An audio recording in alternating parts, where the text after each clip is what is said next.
Okay, so finally then, let's look at our last video on intoxication, and this one will be very, very short. And all I want to do is just touch base and to think about how does intoxication work if it's in conjunction with other defences. And just bear in mind that we will likely touch on these again when we look at these other defences. So it's a very, very quick run through, things for you to consider if they come up in problem questions. I have to say, certainly with AQA, it's rare that the two will come up together, but that doesn't mean to say it's not worth thinking about. In its simplest form, when insanity and intoxication are mixed, it cannot be used as a defence. All right, so it cannot be used. With one exception, and the exception is if the alcohol leads to alcoholism, so it then becomes a disease of the mind and therefore would likely to fit within the insanity bracket, or could possibly. So if it's general, if somebody is claiming insanity and they are also intoxicated, that cannot be used unless there is an element of alcoholism that is mixed in as well. The similar goes with intoxication and automatism. And that cannot be used, so it cannot be used in this sense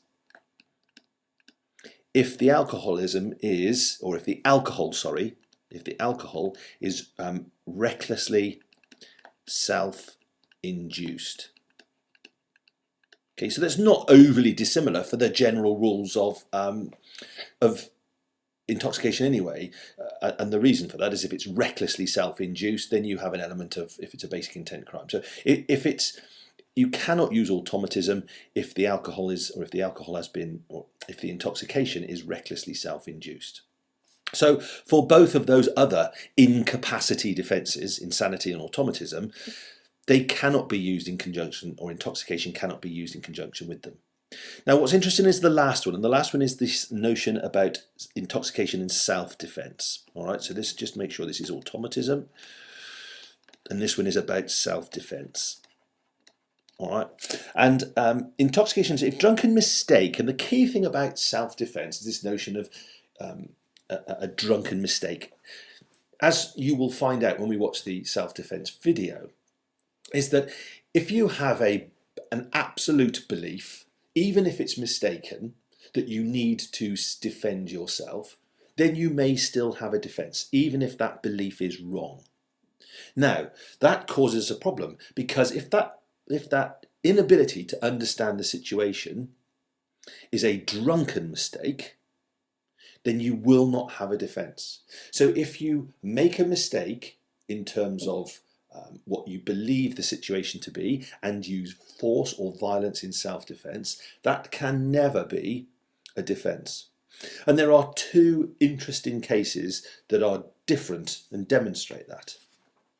The first case is R.V. Hatton in 2005, and the second is R.V. O'Grady in 1987. I should say it the other way around, really, shouldn't I? The first case is R.V. O'Grady in 1987, the second case is R.V. Hatton in 2005. And I know I use Ricky's picture there, but it's not Ricky. This is not about Ricky Hatton. I want to make that very, very clear. I just use that as a memory aid for you. And in R versus O'Grady 1987, the defendant and his friend, who we'll call M, spent all day drinking, and they consumed about 8 flagons of cider between them. That's quite a lot of cider. During the night they had a fight, and the defendant killed his friend M, supposedly in self-defense. The evidence suggested that in his drunken state the defendant had overestimated the threat to himself, and so had used excessive force in his own defense. He was charged with murder but convicted of manslaughter.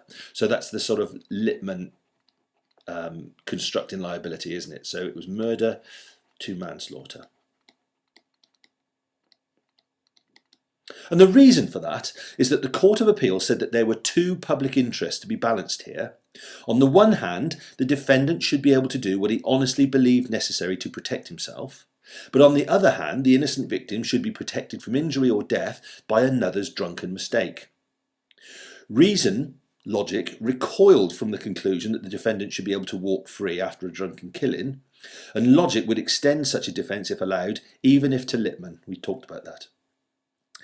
This would clearly be unjust, so it must remain the case that a defendant cannot rely on self-defence where it results from a mistake caused by his own intoxication. So in this instance, he's guilty of manslaughter.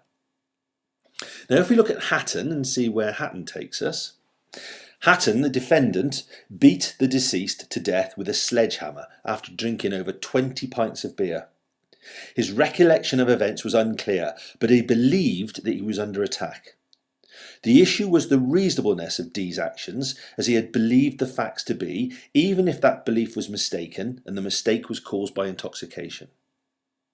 The courts held that in self-defence, a mistake induced by drunkenness cannot be relied on. The decision in O'Grady was not obiter simply because it was a case of manslaughter, and that accordingly anything said about the law of murder had to have been unnecessary to the decision. The issue considered by the court in O'Grady had been whether a defendant who raised the issue of self-defence was entitled to be judged on the basis of what he had mistakenly believed to be the situation when that mistaken belief was brought about by self-induced intoxication by alcohol or drugs. To that issue, the court had ruled that he was not, and therefore Hatton was found guilty. So, just in short, when you are, and as I say again, it is unlikely that an examining board at A-level anyway will throw into the mix two defences that combine like that. But just be aware that it generally cannot be used in insanity, and this is an issue of alcoholism. It cannot be used in automatism if it's been recklessly self-induced. And generally, it cannot be used for mistaken belief in self-defence.